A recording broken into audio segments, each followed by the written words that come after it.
welcome to this week's hashtag Toe to Toe. Delighted to say we are rejoined with Spencer Fearon, fresh from China. How was it? It was absolutely fabulous, and I'm really, really grateful to be back here. Andy Clark, stay away from my chair. You were too good last week. I was getting nervous and everything. Oh, it was good to have you back anyway. And this week we're joined by heavyweight Tom Little. Good to see you. He's all right. It's a great name for a heavyweight, that Tom Little. Yeah, a bit of irony in there, isn't it? But gosh, I don't know what my dad was thinking. Well, you're, of course, here ahead of your big fight with David Price a week on Saturday on the undercard of Whyte Chisora. How are you feeling ahead of that? Absolutely buzzing. Can't wait. Worked so hard, tried locked myself away, done everything that I'd never ever do. I've even had a diet, and just can't wait. There's stuff that I know, and I've never been more confident going into a fight in my whole career. Okay, you're working back with Barry Smith. How's that changed your game for this fight? Do you know what? Barry Smith's a great coach and a great friend. If I'm honest, the worst day's work that happened to me is when Ben Davison went and trained Tyson, because I believe Ben got the very best out of me. But other than that, Barry fills that gap. Do you know what I mean? Because I've got that relationship with him, and he knows. You go back quite a few years. Yeah, now. like you From remember TKO days. Yeah. Yeah, like he knows how I work. He knows how I like to box, and especially for this fight, Barry's the sort of trainer I need. He's a taskmaster. He's a good inside fighter. Listen, because I'm pretty sure David knows. It ain't like I'm letting a game plan out. I can't sit at the end of his long arms. I've got to get on him. So it seems to all be fitting. I believe everything happens for a reason, and I believe everything finally, for once, everything's slotted into place nicely in a camp. Well, you are fighting someone that you know, you have sparred before. I'll get off with this first tweet from Paul, who says, Tom, you have sparred Pricey before. How do you think this fight will go when you face him under the lights? Do you think there'll be more pressure there? The thing is, Price is like, and this ain't in a bad way, Price is for everyone to see, like Jekyll and Hyde. If David done what he does in sparring, he'd be a world champion 3 times over. Like, and that's what I say, but he just can't seem to carry it. I think there's a bit of a mental block there. So I'm much more confident going into the fight than I am going into the spars, because the spars were painful for both of us. And I know that I'm willing to go places that I'm not sure David is. I'm willing to go and bite down and say, right, it's going to get hard. Because I know I'm under no illusion. I'm underneath. I've got a very hard few rounds in front of me until it starts turning. But we'll weather that. I'm willing for that. How much will it stand in good stead that they have sparred before? It all depends, because I heard that used to be was, and by Tom's own admission that when he was sparring with David Price, he said he preferred the spars, he preferred the fight than the spars, because he had an hellacious puncher. It's ridiculous what he would do in the gym, but sometimes he just couldn't bring it to fight time. But this is not like a crossroads fight. We're saying, well, you know what, this is a crossroads. It's not. This is more like a zebra crossing fight for me, because like you cross over, I think the traffic will stop and they'll pay attention to whoever wins this fight. Yeah. It's not going to be easy for either one of you, because you're coming with your game plan and he's going to come with his. Yeah, of course. I know David will probably have a bit of confidence coming into this fight. But because it's you. Because it's me. And because of the sparring. Yeah, exactly. Because he feels comfortable with me. The one thing is, I was there as a sparring partner. I'm there to get me check. I'm there to get me dough. But I don't go there underneath the light. I'm not saying I weren't trying, because listen, let me tell you something, you've got no choice but to try when you've got a 6'9" man punching your face in. You've got no choice but to try. But you always, I don't know about anyone else, I always hold a little something back, and I'm a watcher and a learner. And I know what I've seen, and I know there's one thing of mine what will never be tested and never be questioned, and that's that in there. I'm cut from the wrong cloth and come from the wrong place to ever say no, I'm done, and that's what I believe will happen. Tom, you've sparred many heavyweights. Ronan wants to know, in your opinion, who are the top 3 heavyweights in the world, and who would you like to fight if you get past Price on September 22nd? I'd love to fight Dave Allen. Dave Allen is a fight I'd love, but I believe the reason I'm a Why scholar. would you like to fight Dave? Yeah, you took the words out of my mouth. Because if I got to draw someone to fight, and this is a selfish thing to say, I couldn't draw a more perfect style to fit mine. And like, you put a short guy in front of me, what's gonna walk forward, I'm gonna pepper his face for however long it takes. And that's period. Do you know what I mean? Because to me, Dave Allen's got one shot, an overhand right hand, and that's about the be all and end all. I'm not saying Dave Allen's a bad fighter. I'm saying he's just a good fight for me. If I had to pick someone else, like, so yeah, I'm being a bit selfish there and think, yeah, I just want to try and make myself look good. Spence, what do you reckon to that? And also, who are your top three? My top three heavyweights is simple. For some strange reason, it's like a turn of the tide because Tyson Fury was so excellent against Deontay Wilder in a fight that I scored him to win quite comprehensively. Didn't get the decision. He got a draw, but he's raised in stature. I would say. I would still say Anthony Joshua, and I would say Anthony Joshua. And people are forgetting about Anthony Joshua. I would still say Anthony Joshua is number one. Number two, Tyson Fury. Number three, Deontay Wilder. That's how I would pit it right now, because of Anthony Joshua being the more consistent. But for Tyson Fury to do what he did on the weekend, it could be a flip, and I could say easily it's Tyson Fury who's the number one heavyweight in the world, but I'm still going to stick with Anthony Joshua because he's been the more consistent of the three fighters. Well, talking of Tyson Fury, Brian wants to know, does Fury deserve the Wilder rematch before the Bronze Bomber faces AJ? What do you think? Does Fury? Of course he does. He won the fight. You know what? Even if he didn't get to me, it don't make no difference because as far as I'm concerned, Tyson Fury won that fight. And anybody turning around saying that Tyson Fury didn't, and there was a long count, which is nonsense, go watch the tape. Go watch the tape. What a long count, right? Tyson Fury won that fight. Tyson Fury is number one or number two heavyweight in the world, best heavyweight in the world, but he can still say that I'm lineal heavyweight champion that carries great weight. It makes no difference. Because he's already beaten Deontay Wilder anyway. So really and truly, the match that should be made should be Anthony Joshua and Tyson Fury. That's the fight that should be made. Period. That's the fight that should be made. Tom, are you in agreement? I mean, you're friends with Tyson Fury? Listen, for me, Tyson's the best man I've ever stood in front of. And I mean, it's scary. Like, I've sparred so many fighters and I've had trouble hurting people, but I've never had trouble landing leather on people because I've got fast hands and quite quick reflexes. But I think I hit him 6 times in 8 rounds. And one of them was a cheap shot. I turned him around and hit him. Because it's just so frustrating. Do you know what I mean? So I'd have to, from what I've seen of Tyson, listen, nobody can ever count Joshua out and not put him in that. Joshua is a fantastic fighter and he's bang for your buck because you know you're going to see a good fight no matter who he's in with. But for me, it'd have to be Tyson, Joshua, then Wilder. Really? Yeah, but listen, like they said, he won that fight. He just come home without the belt.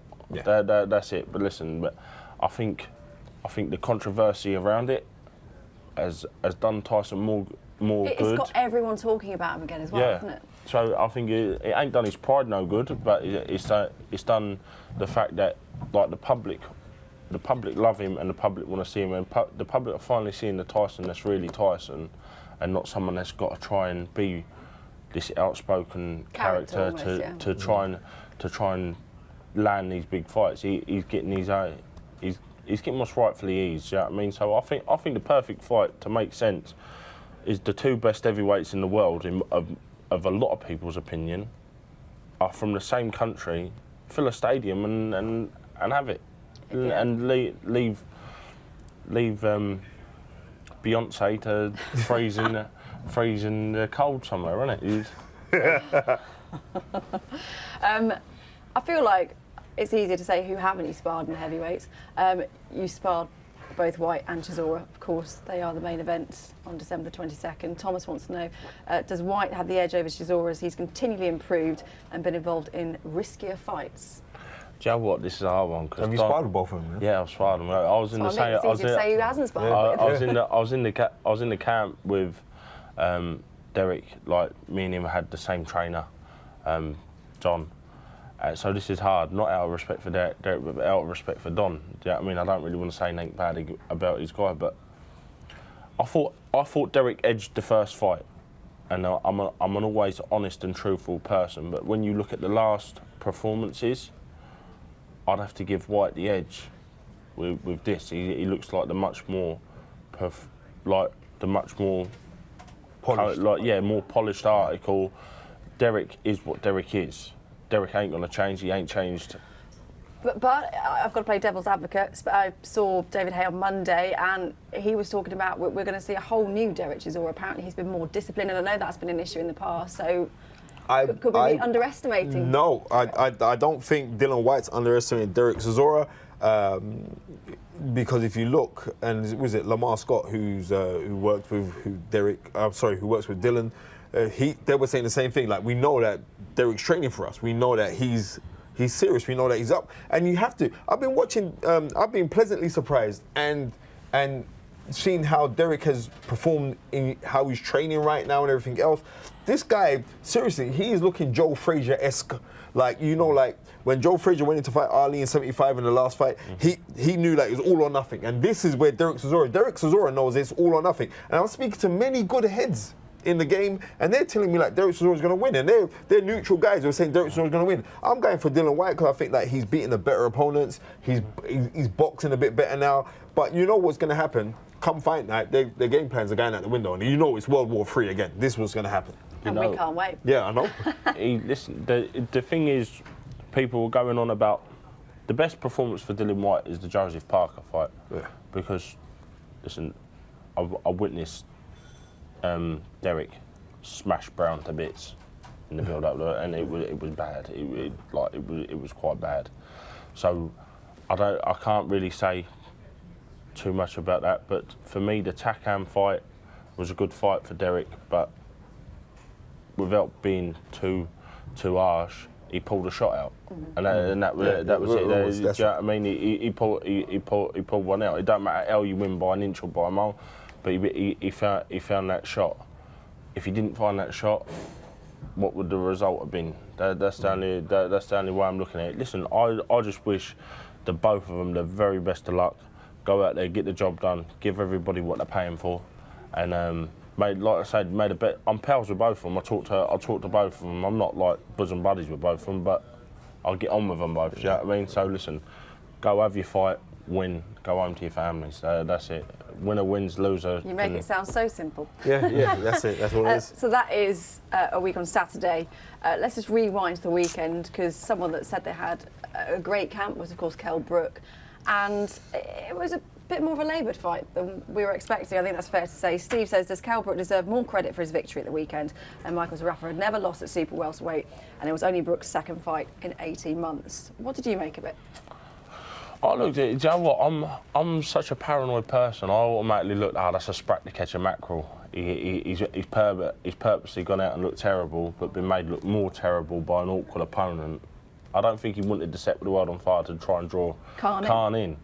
But you're not alone there on that thought. But I don't know. Everybody has them. Anyone that's ever put a glove on, we all have a stinker. Everyone's got at that point where they've thought everything's gone right in training. Do you think it was just an off night then? Yeah, you can just have a bad night at the races and nothing works for you. Do you know what I mean? You might pick someone out of like a good bunch and think, do you know what, he's the person I'm going to have the easiest night with, and it could not work out to be that way because that person ain't what you've envisioned and seen in tape. So I think you could have picked him out thinking, I'm going to look good against you, and when you stand in front of someone, it looks a lot different than a tape. Matt wants to know, well, Khan take the fight now. Has he got the power to stop Brook? What do you think? Well, we're hearing talks, and I watched the show last week, and we're hearing talks of Amir Khan fighting Terence Crawford, which he should be commended if he's going to take that fight. But I'm saying for the British public, the fight that we would want to see that. But based on that performance, don't you think he'd fancy it on that? Yeah, of course he'd fancy it. He'd fancy it. I'm telling you, like Lloyd Hunnigan's been retired for 20 odd years. I reckon he'd fancy that fight at welterweight. My granddad would fancy it. Right, exactly. And this is no disrespect to Kell Brook, but everybody is entitled to have an off night. But when you're trying to, this is a business and there's a lot going on behind the scenes. You should have performed way better than that. And I think you going back to the corner when they was having some sticky rounds, you're getting caught with right hands as well. Overhand rights. That you go back to your corner and you're not seeing Dominic Ingle there affected you as well. I think. And that's scary for me. That is there is something missing. There was something lacking in that performance that. If I was Amir Khan, I'd be chomping at the lips right now saying, right, I need this fight. Let's sign this fight. Well, I believe Dominic said the door's always open. Do you think he should go back? He should go back. I'm telling you now. Seriously, Kell Brook, and this is no disrespect to your new trainers as well, right? Go back to Dominic Ingle because I think you're training with guys who are actually your friends, who are actually your compadres when you were training yourself. And I think you need that level of discipline that Dominic instilled, and I will say to you, I'm urging you, go back to Dominic Ingle if you're going to take that Amir Khan fight, because I don't think you could beat Amir Khan without Dominic Ingle. Well, okay, someone who did have a great night on Saturday night was Anthony Fowler. What a performance from him. Jerry said Ted Cheeseman will regret calling out Anthony Fowler. I think he will get knocked out. Do you agree? I mean, the two of them, I don't know if you follow them on social media. They've been going at it. It's interesting. Yeah, it's getting a bit hot. Spicy. It's getting a bit hot. I listen. It's like watching a soap, isn't it? It's like watching a soap, and you can't help but get back to it and like have a look. I always think they've peaked, and there's like, oh no, there's more. Yeah, where's that coming from? I don't know. The thing is, I've went against Cheeseman a couple of times, and he always does it, and don't just do it. He always seems to do it comfortably as well. So I'm not going to go against him, and I think he's that little bit more forward. It's hard to say it because the pedigree that Fowler comes with, it's hard to go against him. But I think in the professional ranks, Cheeseman's had his more tests and he's more seasoned. Yeah, right? he's more war ready than Fowler. So I'd have to go with Cheeseman. If I'm being 100% honest, I'd have to go with him. Fowler hasn't yet stepped into the 12-round distance. No. Do you think he's got the engine? I mean, we know he's super fit. He's never out the gym. Listen, is that in doubt? No, I don't think that'll be in doubt because, like, if you could do a 4-round fight, you can do a 6-round fight. If you can do a 6, you can do an 8. If you can do an 8, you can do a 10. If you can do a 10, you can do a 12. It's psychological. And one thing that I have to give Dave Coolwell, who trains Fowler, he's like a little Yoda. So therefore, no disrespect, Dave, because you're my boy, right? But he is like a little Yoda. So I think they can do the rounds because they train really hard down at Coolwell's camp. I don't think it's the rounds that is the problem. I think it's more the experience of the rounds, what you do, how you take breathers when you reach to round 8, and how you come through there. And like if we look at it, like Ted Cheeseman's had that. Ted Cheeseman's become a British champion. His fight with Arsenio Byfield, that was an exhausting fight just to watch. That is experience levels, and I think when Dave was here, no disrespect to Jose Paz, right? But it's levels in this game, right? So I would say it's about levels. Maybe have 2 more fights and then go and fight Ted Cheeseman. Because I think if you fight him straight away, that's ego spats because you're both at each other. Yeah. But you could have it. But the plan is that he will fight Fitzgerald next. Of that has been. Yeah, and that's a good fight. That is a very good fight. It's for the Commonwealth title, right? So that is a very good fight. So you have that, you get victorious for that, and then you just learn what you have to learn through sparring, and then I think you'll be ready. I don't think you're ready on Saturday's performance, even though it's a 1-round blowout. It's difficult though, isn't it, when you've got 2 of them, they are strained at the leash to fight each other. Yeah, they are. But you can be strained at the leash, but also learn your trade. You know what I mean? There's an old saying like there's tricks in trade and mechanics in business. Learn the mechanics, and the mechanics are learned when you're in the gym.